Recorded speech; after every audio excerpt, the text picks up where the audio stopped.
Hello, everyone, and welcome to another episode of the Today in Titletown Packers podcast. My name is Griff, and you can follow me on Instagram at AllDayPackers, and I'm joined by my good friend Bron, who you can follow on Instagram at Lambo.Leapers, and we're coming back to you with another podcast, a Christmas special after a Packers victory on Christmas to move to 7-8 over the Miami Dolphins. What a game. So many twists and turns, so many different emotions throughout the course of this game, but at the end of it, the Packers come out on top and keep their playoff hopes alive. Bron, how are you doing, buddy? Griff, I could not be better. What an amazing win. That was a special one. Christmas Day. Merry Christmas to everybody out there. And what a win. There's so much to discuss, but that just was the most incredible game of the season for me and just a total game changer for us and our hopes. It's a special one. It was a weird one, man. It was a really weird one. Biggest game of the season so far, and the Packers, it felt like a playoff game from start to finish. The team, just the energy from the team, it felt like a playoff game, didn't it? Like the defense was playing as if it was, not that they played super well, and that's kind of the weird thing about this game. No one really played well. This team did not play super well today, but Tua Tagovailoa specifically and the entire Dolphins team kind of choked this one away because even at halftime, they were up 20-13. We got a field goal right before time expired at the end of the half, and even then, it felt like they could have been up by 3 scores, but we were only down 7. We get the ball first, and we tie it up right away at the start of the second half, and the Dolphins didn't score another point for the entire second half. And so if you're looking at this as an objective NFL fan, maybe you feel like the Dolphins lost this game more than the Packers won it. But, Bron, we are not NFL fans. We are Packers fans, and we run a Packers podcast here. And so as Packers fans, this was the best Christmas present I could have asked for. Tua giving us 3 picks in the fourth quarter. All 3 of them blew me away, got me off my seat, running around my living room. Just fantastic. Thank you, Santa Claus. Thank you, Tua. Thank you, Mike McDaniel. Thank you, Matt LaFleur, Aaron Rodgers, everyone. I'm so grateful because this team is 7-8, man. They're 7-8, still in the playoff race. We haven't even talked about all the games from yesterday. On Saturday, all the games went our way, and we are literally like a few games away from making the playoffs. How did we get here, man? And Griff, what did I say? What have I been saying? I know that this is not all likely. This is a difficult thing to go through to try to go. Like 3 weeks ago, I laid all this out and said we got to win out and we need all these different teams to lose all these different games. But my point was that it all was plausible, and now we're in a position where it's all becoming close to likely even, because we just have to take care of our business, which we've been doing now. 3 straight games. We just got to win 2 more, and these 2 are probably compared to, I would say we got the hardest one out of the way today. Miami was definitely going to be the hardest one, but It's still not easy from here on out. No, of course not, because those are 2 division rivals, division opponents who don't want us to make the playoffs. The Lions still fighting for a slim chance, and Minnesota obviously would love to eliminate us as they chase the 2 seed and whatnot. So it's just, this was never going to be easy, but the whole point of this was to try to have faith and to put ourselves in a position where we could at least try our best to get in and hope that some of the other chips fall where they have.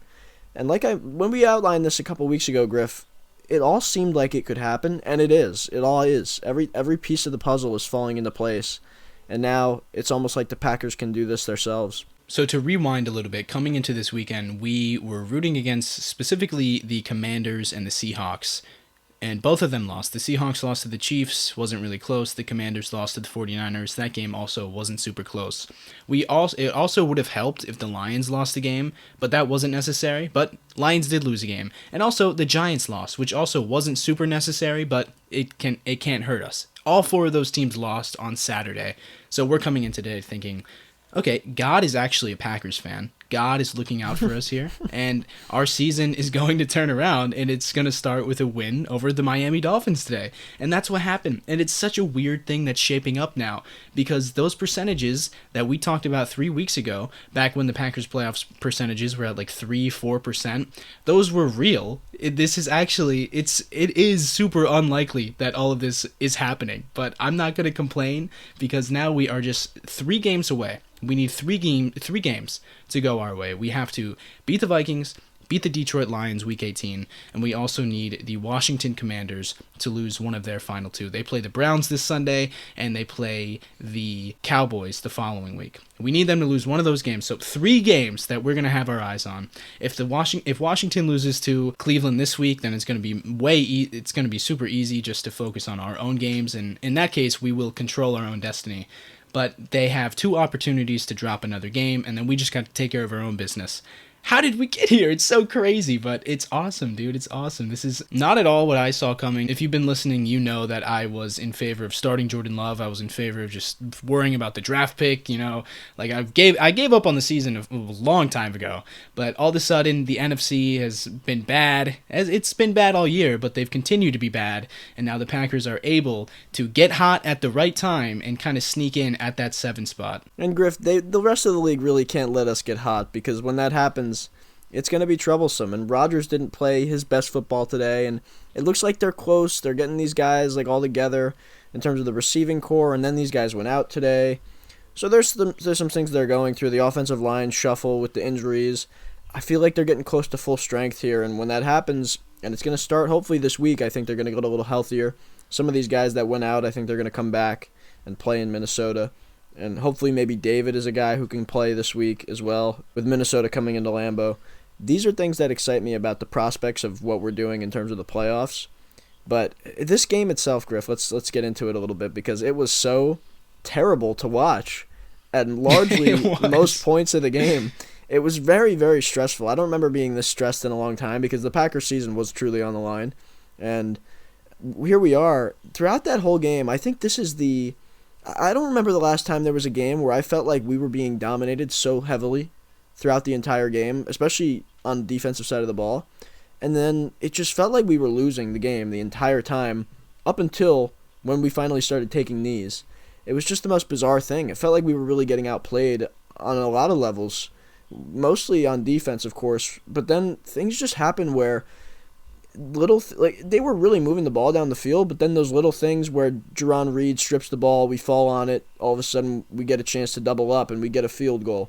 And we, instead of it being probably a 17-point game if they go and score a touchdown, the Dolphins, going into half, it ended up being only a one-score 7-point game because we were able to get the ball back and get that field goal. And then we double up, we score a touchdown to start the second half.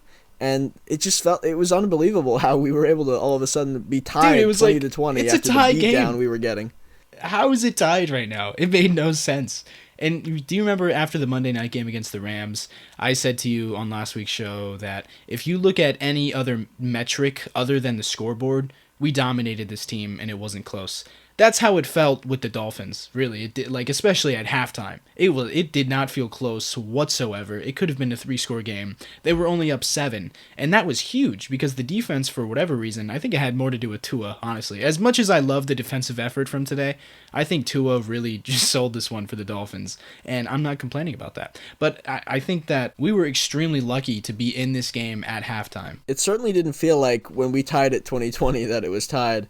But that Rams game that we won just a week ago is looking pretty good at this point, Griff, especially after what the Rams just did to the Denver Broncos on live television, hanging 51 on one of the better defenses in the league. And we allowed them only 12 last week, so that says something, I would think. But just in general, it's a game-to-game league, and the way we were able to even half to half, quarter to quarter, the game changes so quickly, the momentum, all these things.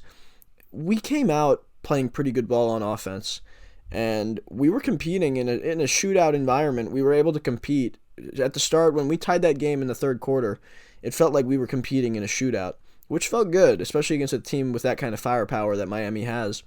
But then, like you said, Griffin, the last week's show, Tua tends to just give you some once in a while, but he gave us plenty, and it is the season of giving. For Green Bay, it was the season of taking.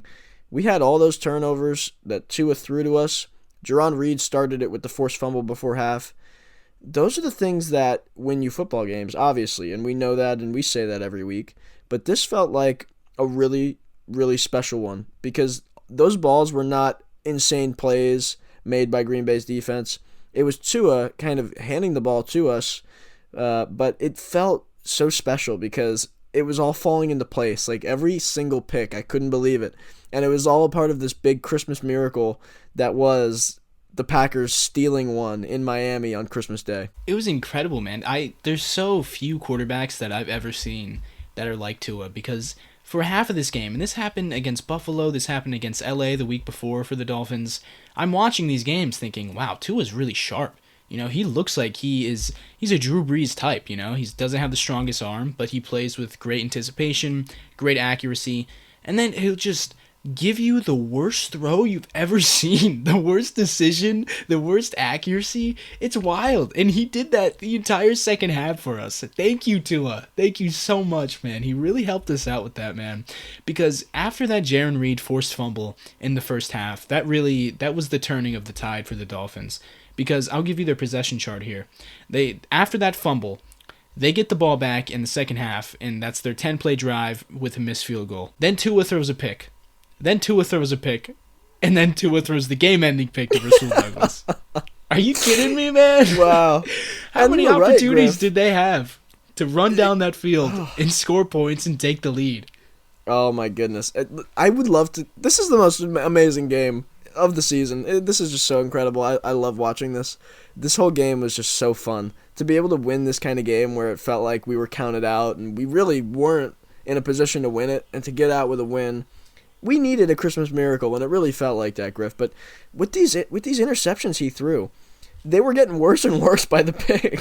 Every single one was worse than the last one. They were getting worse and worse. And the first one was Jair, and that was like, it almost felt like we were getting one back, because Rodgers threw a pick right before that where whoever the young corner basically pushed and pulled Lazard out of the way to go up and grab that, which it was a good ball by Aaron. That was one of the worst no calls I've seen this season, man. That was crazy. They did not call a single pass interference or holding penalty on the defensive side, when I thought throughout the game, and I've never seen anything like this. I don't think the last time I saw this many missed holdings and missed PIs was probably in the Tampa Bay loss in the NFC championship game. But this was noticeably bad by the referees. Just a total lack of calls, non-calls, unreal.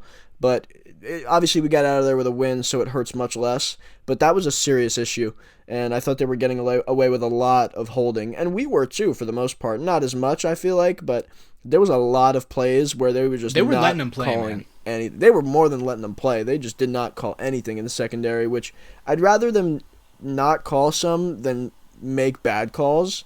But there were some egregious ones that they missed for sure. Yeah, and I agree with that. I'd rather them just let the guys play out there. But some of them, like that, the one that ended with the pick on Rodgers, his 11th pick of the year, by the way, most since 2010. I think I saw that. I don't know for sure. But, 11 picks. He threw 9 combined in the last 2 seasons. He had that 2 interception year in 2018. Now he's at 11. And once again, it's not a pick that makes me say he's fallen off. You know, it's not a pick where it's like, oh, how do you throw that ball? Although he did have a drop pick today where I said, oh, how do you throw that ball? But anyways, both of these throws were to Allen Lazard. And Allen Lazard, we do this every week, but I just want to see today. 2 drops today, and I just want to see him on these interceptions play the football, play a little defense. Aaron's giving no you a effort in the 50-50 passing ball game. here. I have to say, Griff, he puts no effort in the passing game. It's unfortunate, because he really just he's so dramatic. He's like a diva. He plays like a diva. He's flopping out there, man. It's really sad because he can be good. Dude, on the pick, he was more worried about selling the PI, I feel like, than trying to play the ball. Ugh. He just didn't even go for... The first one that was a drop pick by Xavier Howard, he didn't even go for the ball. He was just letting that thing fall right into Xavier's lap. That really ticked me off. Bro, that looked like a Madden play. That looked like a Madden play where you're saying, like, oh, this game sucks. Why would my receiver just keep running? Because literally he watches the ball fall into Xavier Howard's hands, and he just continues running his route. And I was like, dude, play the ball. Adjust your route. Like, go break up the pass at least, man. We're not doing this with Lazard, though. We do this too much. But if we're going to start with the offense here, Aaron Rodgers had one of his worst games of the season, I think. I mean, the entire offense. The offense was terrible today, dude. That's what makes it really even weirder. The offense was awful today, man. They averaged like 4.6 yards per play. They couldn't get anything going. All of their points were kind of gift wrapped to them. Right, Griff. Let me just say also, I will mention again, the injuries were a true factor. Aaron Jones being in and out of the lineup was a problem. They also dealt with Right. Christian Watson going down, and then the injury to Yash jumbled things on the offensive line, where you're putting Royce Newman in meaningful snaps, which you never Another want to favorite do. player of ours. Yes, we went from a favorite of ours, Yash, to another guy we totally love in Royce. But we're already missing David Bakhtiari, and so that jumbled things certainly. It's so unbelievable how once Christian went out, the deep passing element of our game is just a total non-factor, and it really limits our offense. It almost makes us one-dimensional, and I'm not even talking about just we only can run the football. We really can't do anything well, but we can only pass intermediate stuff, very short, and Lazard is so undynamic, and none of these other guys can do anything. Romeo had that beautiful, beautiful catch late where he just separated and Rodgers was able to even point him to the sideline, and he had so much room. Rodgers just floated it out there, and he caught it on the sideline, and that was a big one in the fourth quarter on that last drive. Beautiful, man. That was we beautiful. could point to Rodgers was pretty sharp actually on that last drive. I thought he was hit. Yeah, in the fourth quarter he played really well. strong. He played really well. I would say the late bullet in the game. over the middle to Tunyon. That was the dig one I'm route from thinking of Tunyon, right in my head right now. That was nice, man. That looked like in rhythm. That was Rodgers at his best right there. I still don't think he played terrible, but this was disappointing from him to not make some of the, even in the first drive, missing opportunities, guys taking that sack on that first drive was a tough one. Missing a couple throws, couple options, making bad decisions. He missed the one to Watson on the 4th and 2, which was a killer.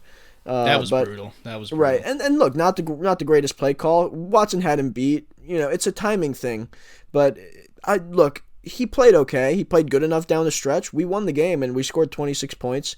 That was a very contentious football game. We didn't run the ball well. These things all contributed, and like I said, the injuries, the pass protection, all of these contributed to why Aaron didn't play as well as we would have liked. But we still got to see better. I feel good, though, because we won a game with him not playing at his best. He played better against the Rams. He played much better against the Bears. I feel very good about where he's at. There was some dynamic throws he still made. He had that one deep to Lazard. He had the one deep to Mercedes. Oh, he's getting my out God. Of the pocket. Those two throws. Are you serious, dude? Unreal that was prime throws. Rodgers, man. Especially Mercedes on the run. He just flicked it. That was a beauty ball. And I'll tell you, he's getting in and out of the pocket like he always has and always will. He looked so elusive today. He really did. He had so 7 that's why scrambles. I'm not concerned. He had 7 scrambles today. What happened, bro? He looked good. He looked really good in there, moving in and out. So I feel very good about where he's at. He's looked good all year. In the scramble game. Remember the Hail Mary attempt before halftime last week against the Rams? That was amazing. I wish he would have got that ball off. He had a couple incompletions. There's one I'm remembering where he was about to get sacked like 3 or 4 different times, and it looked like 2016 Aaron Rodgers dodging in and out of the pocket. It was an incomplete pass, but I love seeing that from Aaron. And when he has his guys, when this team does get healthier, which they will, because it sounds like all these injuries today, and there were plenty, especially in the first half. It felt like there was a guy going down every drive, And Aaron Jones comes into this game tweaked, and they held him out for much of the game. He only had 3 carries at half. I think he only had 2 carries at halftime, only 3 touches total. They were definitely doing a load management thing with Aaron Jones. And that was, that's a debatable decision there, because we talked at halftime, Bron. Load management when it's week 16 and it's basically a playoff game. I don't know. This is kind of the time when we need him, But he's going to get healthier because he didn't get a lot of action today. And all these guys, it sounds like they're going to be okay. So this team is going to look better when Royce Newman is not starting at right tackle. And hopefully when David comes back. We need him. Oh, my David. Don't even get me started. David. And when Christian Watson's in the lineup, he makes such a difference. Oh, he does. And we saw that today even. That 4th down conversion, where Rodgers does the very hard play-action guitar fake that we love, and he sold that thing for a full second, Griff. Dude, he would not get out of that fake. Back turned to the pass rush for a whole second, and he ran out of there. He sees Christian pretty late, throws it as quick as he can, though. I watching that back, I watched it a few times. He threw that ball probably like at the last possible second he could, and Christian takes a massive hit. Christian takes a massive hit as he reels that one in, makes the play. That was a game-changing play for us, and it certainly kept us going when we needed it most. Was that 4th down, or was it 3rd down? It was 4th. That was 4th down. Oh, my God, dude, that was huge. Huge game. I mean, we went for 5 fourth downs today. Well, including our beautiful fake punt from our own 21. The fake punt, dude. It's so funny because if this was a loss, I feel like we would have so much more to talk about. There was a lot of reasons why. Let me just say that. So many reasons why we So many reasons why we lost that game. So many reasons why we lost that game. This is a weird podcast for us because we're in a spot where we have to talk about why we won, and there's really no storylines. It's just like, I don't know. It's a miracle. Christmas miracle. Yeah. But we go for 5 fourth downs. One of them being that guitar fake to Watson. Also, one of them being the fake punt. The fake punt, that was the worst decision of maybe the season from Matt LaFleur, in my opinion, because it's not even that I hate going for it on 4th and 2 when you're that backed up in your own territory. I think they were at the 19-yard line, if I remember correctly. But if you're going to go for it, don't give it to Dallin Levitt. Give it to someone else. Put the ball in Aaron Rodgers' hands, or better yet, Aaron Jones' hands. I would have rather them lined up and gone for it, just because obviously, the element of surprise is the main thing they're going for there, but it was just such a chaotic mess, and it didn't look like they had the personnel that they probably wanted even for it. That was a weird call, but I would have just put Aaron Rodgers out there and handed off to A.J. Dillon or Aaron Jones, or even throw it. I don't even care. Anything better than that. Even throw it? Yeah, I know. Take a knee. No. Take a knee. I mean, it's same results as giving it to Dallin Levitt, bro. It wasn't even a good look. Because a lot of times on punts, if I understand correctly, like on a punt, you kind of have the alert where if you have a good look, you can kind of audible to a fake punt. And this did not look like a good enough look for Levitt to take it. No, they had sure a lot. It was a decision. It looked like they were going for pressure. Yeah, I know. It looked like even pre-snap. Why would you run it up the middle here? That had to be a Matt LaFleur decision, I think, because he came into today being aggressive from the get-go. But that only results in a 7-play, 4-yard drive from the Dolphins. They only get a field goal out of that to extend their lead to 10.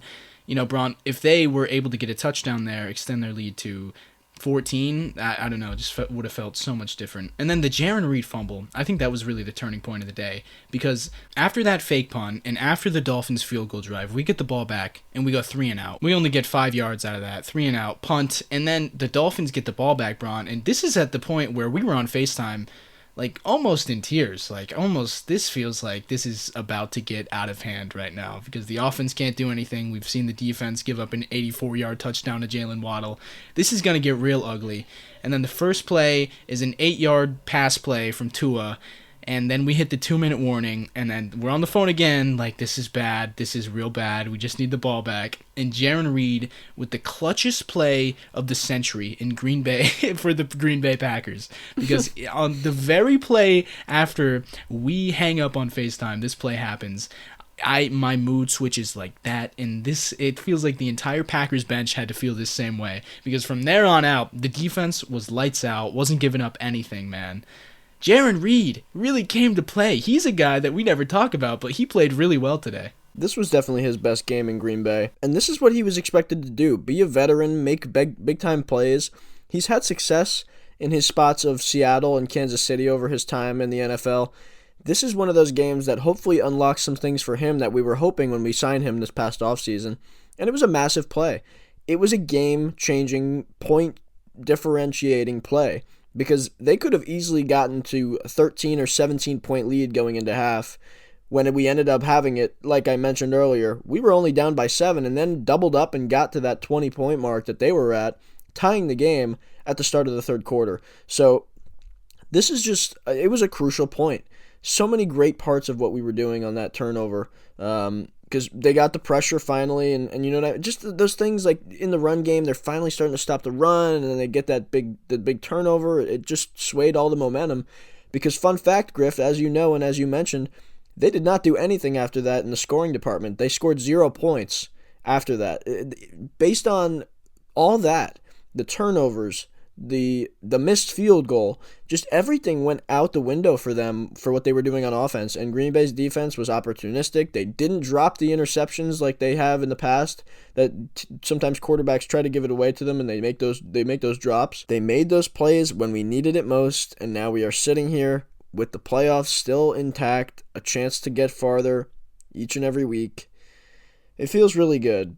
And I do want to point out one thing back on. Well, let's talk about Keyshawn Nixon because he went out of this game very early, but he made his mark as quick as possible. He returns it after all the excitement, all the talk about him all week from the last game and the week prior, and everybody knows about him, and they kick it to him. And what does he do? He goes 93 yards, nearly scores.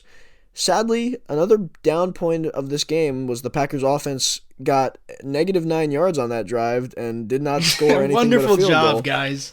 which really Oh my squandered that beautiful, beautiful best return in probably the last decade for Green Bay. But Honest to God, bro. seriously, but still, great to see Keyshawn do what he does. Hopefully, I think he should be good for next week, too, based on the way I saw him moving post-game. He was running off the field, so I think he'll be good. He just probably didn't, you don't want to, the groin injuries can just be tweaked, and then you're dealing with it at a high level for another week. So he probably just wants to sit down, and he was questionable coming in, practicing limited.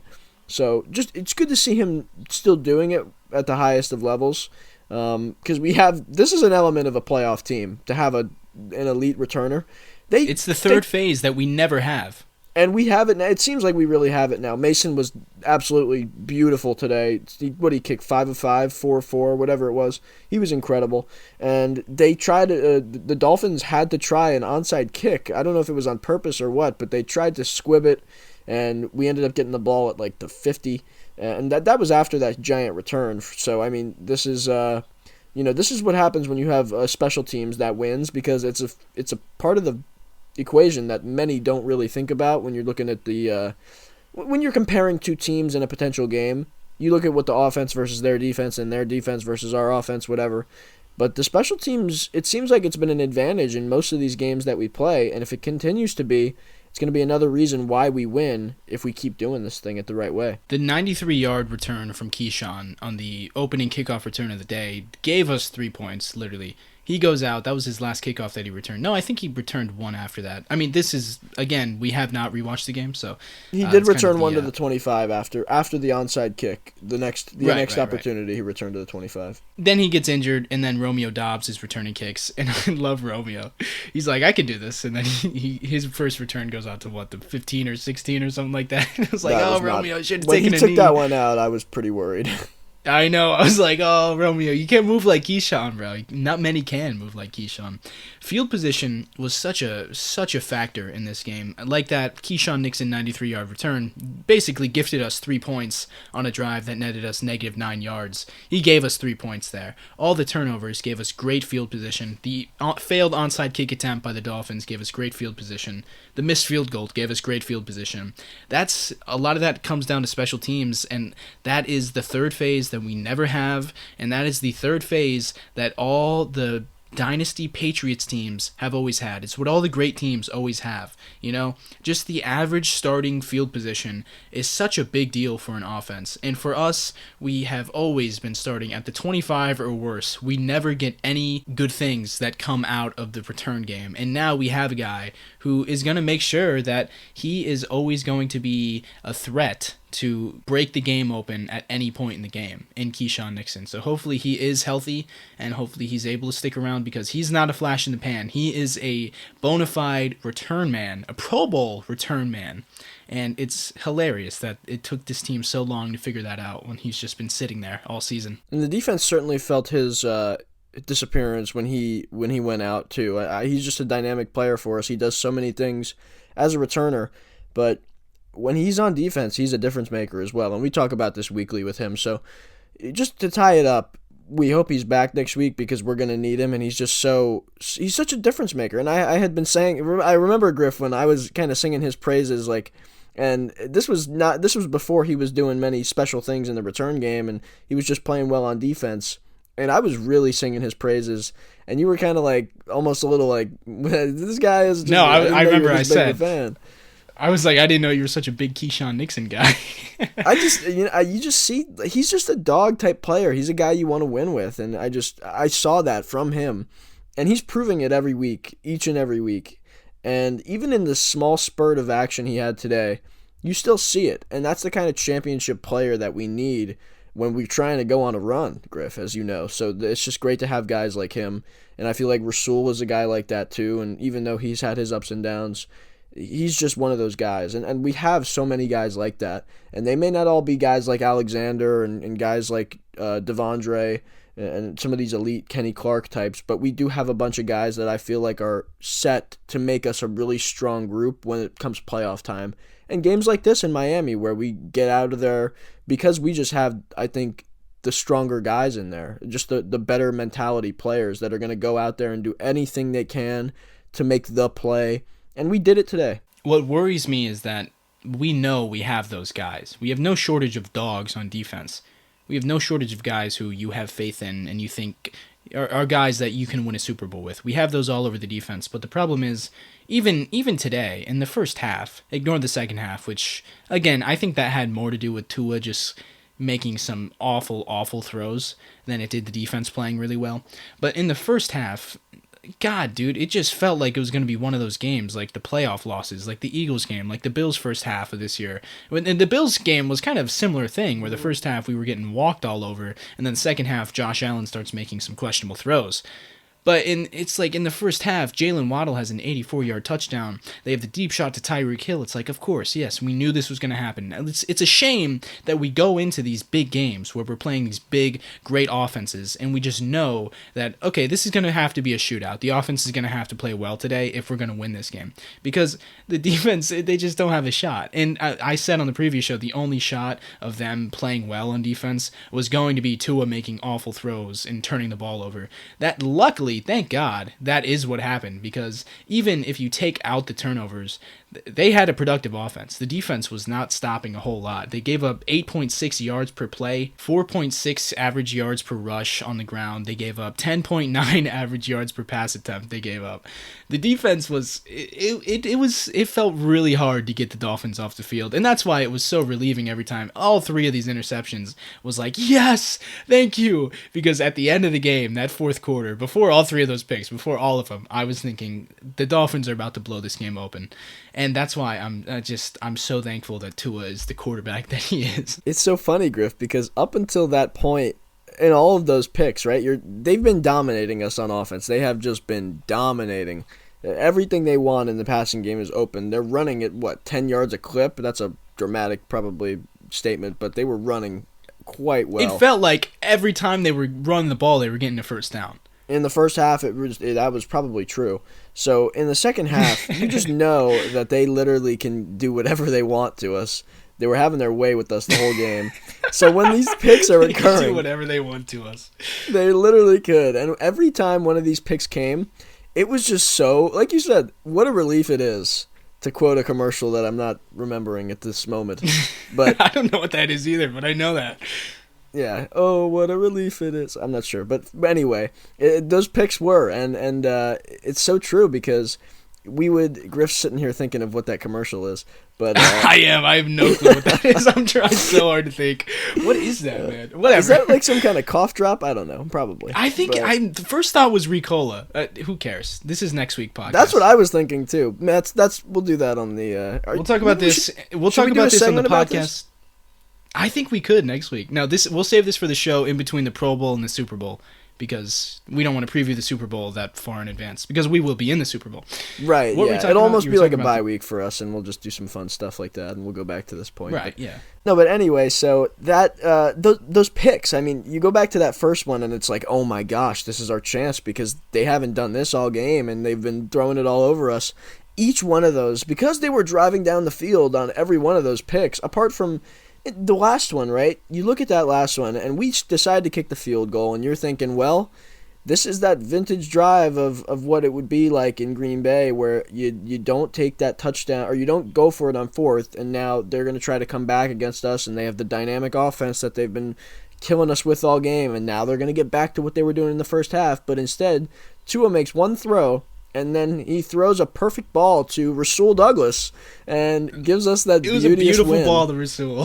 That thing was about 5 yards from any other blue jersey, and it was that was crazy, man. It was a wonderful sight, and it just so many beautiful moments in this game, that it just the changing of the momentum and the mood, just some of the things you dream about, Griff. It's like the perfect moment.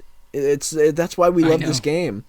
It's so special to have those changes. I mean, you don't get more excited than that when you're getting beat down and dragged down in the middle of a drive, and then one little play changes the entire complexity of a game. And we got to see that 4 times against this team that was whipping us all up and down the field on both sides of the ball. And we just did everything we could by getting those opportunities and taking them. What a special moment and what a win. God, dude, so the last drive with the Rasul pick, Rasul makes the tackle, and they have no timeout, so the clock is ticking.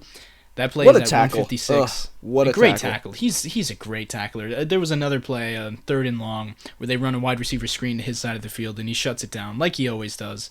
But anyways, that play is run with 156 on the clock. Their next play is run with 134. That was a nice 3-yard play that took off about 20 seconds. And then Tua throws the ball right to Rasul. So it's so funny because going into this drive, I was so stressed. I was so certain that this was going to be a Packers defense type of drive where we give up a touchdown with no time left in the game. I was thinking I was going to have to go to the hospital after this game, I must say. I was worried about my Christmas. I was worried about my health. I was going to be hospitalized here.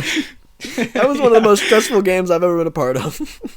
They didn't even tease us though, the Dolphins, because on the second play, Tua throws it right to Rasul. Thank you so much, Tua. It was unbelievable. You didn't think every time he threw one, I was thinking, well, I don't know how many more of those we're gonna get, and then he gave us a few more each time. So it was pretty special. That last one, Griff. I mean, goodness gracious, you really don't think he's gonna throw a third. You really don't. That was going to be the drive for them. That was set up for them to come back and try to win it, or at least get close. Maybe get one of those moments like we had against the Cardinals last year, where we get a defensive stop and it's a special win, right? At the very least, or they score and they win. You know what I mean? But I figured they were going to make it competitive, but like you said, they just gave it right back to us 2 plays in. It was crazy. Yeah, they got straight to the point on that one. That was nice. But it's just like the Browns game last year on Christmas also, where Baker threw, I think, 4 picks in that game. It is just like that, where it's like the offense in that game in the second half, the offense just was unable to score points, and so we kind of did have to rely on the defense in that game. And it was like, Baker's not going to throw another one. And then guess who got the final pick of that game? Rasul Douglas. He's got a weird quirk for Christmas, I guess, but I love Rasul. He's one of my favorite players on this team.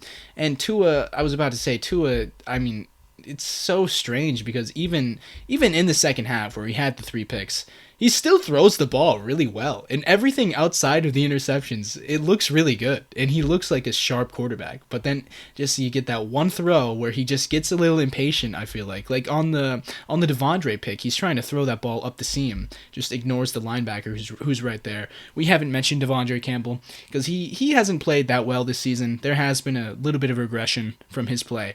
But that is just, he's one of the dogs that we have. He's one of the guys who we can win a Super Bowl with. Ultra competitor, gonna make those game-changing plays when he has to.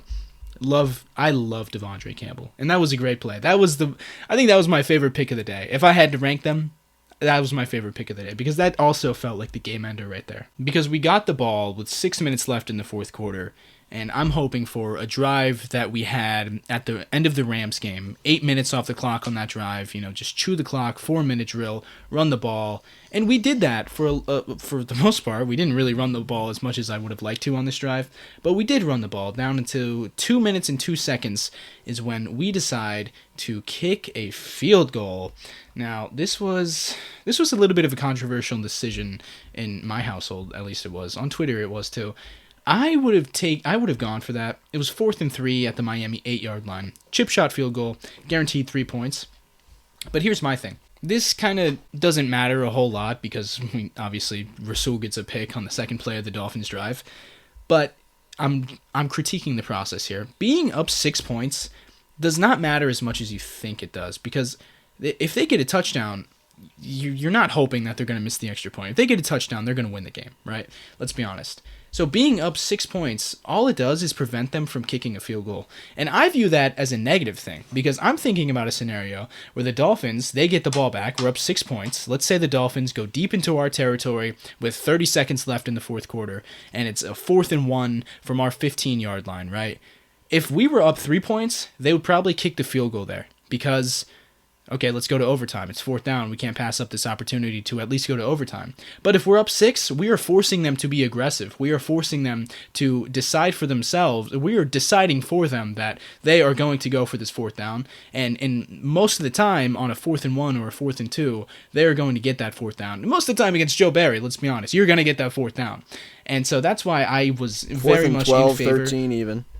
Yeah, 4th and 26. That's a oh my haunting number. gosh.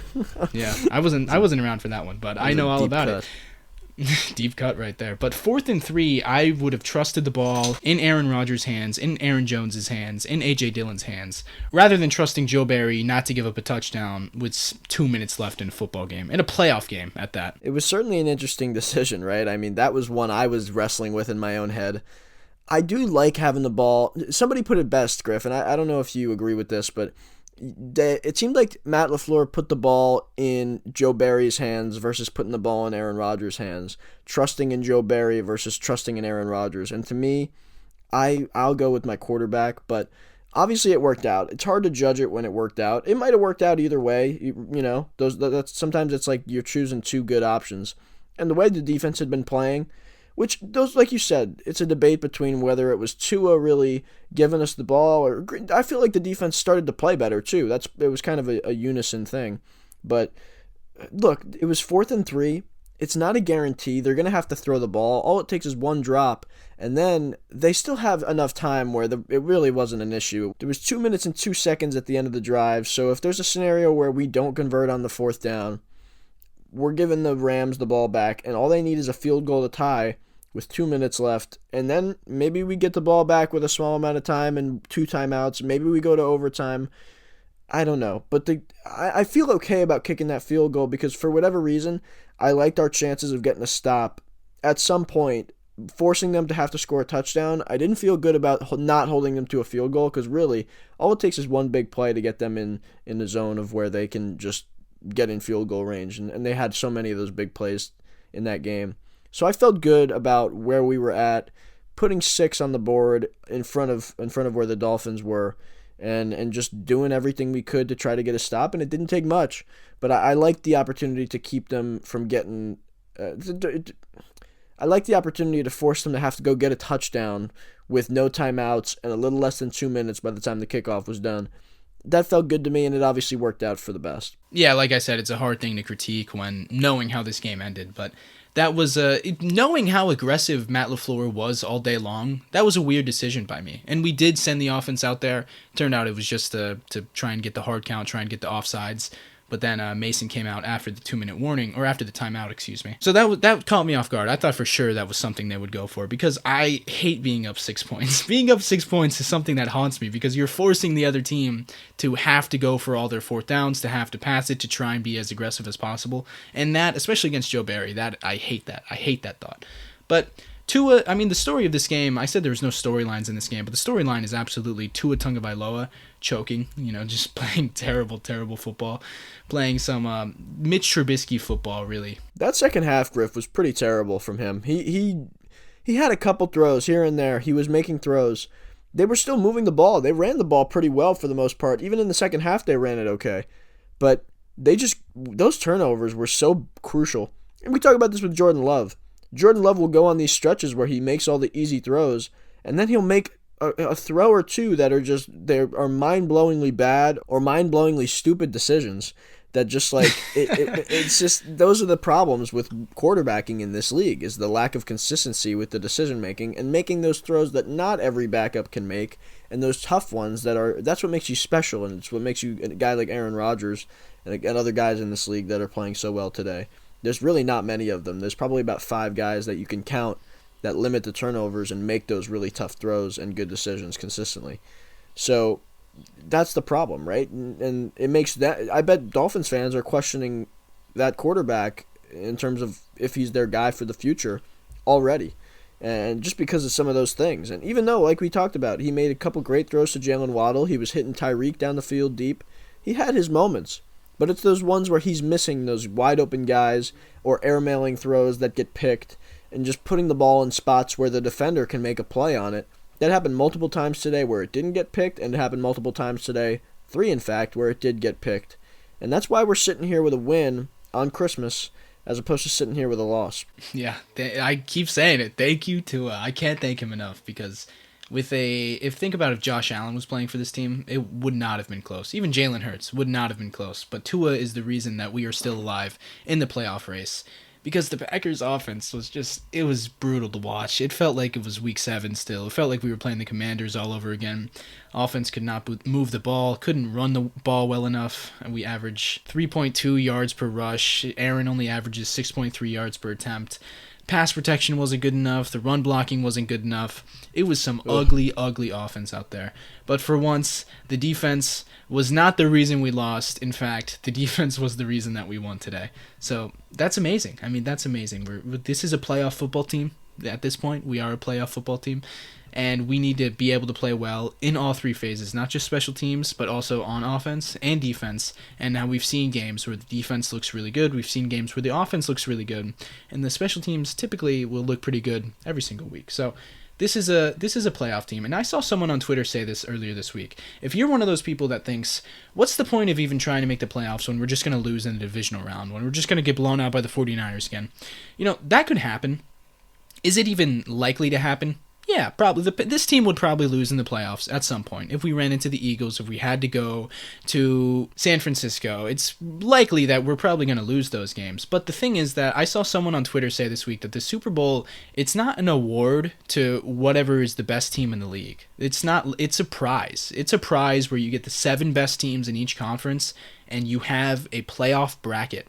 It's a tournament. It is a prize. Whoever comes out on top, the regular season is only to decide who gets to be in the tournament, And so all that matters is your record, especially when you have a quarterback like Aaron Rodgers, because this team, it's a wild card every single year. The Bengals went to the Super Bowl last year. Did anyone think that was going to happen? No. The Rams won the Super Bowl last year in November. Did anyone think that was going to happen? No. And we so beat just both getting those into the teams playoffs in the regular beat both season. of those teams. And if it was a best team award, I feel like we would have won it in 2020 and in 2021. No, exactly. I was just about to say that. We've been down that road before. We've been down the road of being the best team that just comes up short in the playoffs because we lose to the Tampa Bay Buccaneers, who also is another team that no one thought was going to win the Super Bowl in November of 2020. We lose to the San Francisco 49ers last year, who no one thought had a chance of beating us in the snow in January at Lambeau Field, but they did. So being the best team in the league doesn't matter. Style points do not matter. MVP awards for Aaron Rodgers, great for us in our Instagram debates, but ultimately, in terms of chasing a Super Bowl, that doesn't matter. The stats don't matter. All that matters is winning, and we keep winning. We have 7 of these, but we keep winning, as of late, for the past month. Hey, 3 in a row is a lot more in a row than many people ever thought we'd see from this current 2022 Packers team, so to be in this spot, it's much more than you could ask for, Griffin. We've won 2 playoff games here in a row. Chicago, you're just getting, we're sitting at 4-8. You win that one. It's part of the stretch of 5 we needed to win in a row, but that didn't feel like a playoff game because it was just too early in the year. But this one felt like a nothing game to me. I remember that game felt like it was a preseason game. Like I did not care at all during that game. I thought it was a lot of fun to watch them win, and I felt that love of what it means to win again. And then they get the bye week. Love. That's right. You did want to see love. But instead, I felt the love for Aaron Rodgers, and then we ended up winning. And then we go into the bye week, and things go our way, and then it feels like a playoff game in L.A. on Monday night after things went our way in week 14 and 15. Now we're sitting here week 16. Things went our way on Saturday, and we had a playoff game against the Miami Dolphins, and we won. And now we're going into another playoff game. Minnesota is coming to town. Lambeau Field. Playoffs. Can the Dome Minnesota Vikings hang in the cold weather of Green Bay? And that's going to be the question.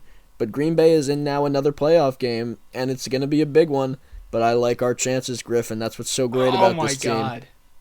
We were nobody. God, I feel like maybe I was one of maybe one human, which is myself, that thought we were going to be in this position, or at least feel like we could be and really truly believe.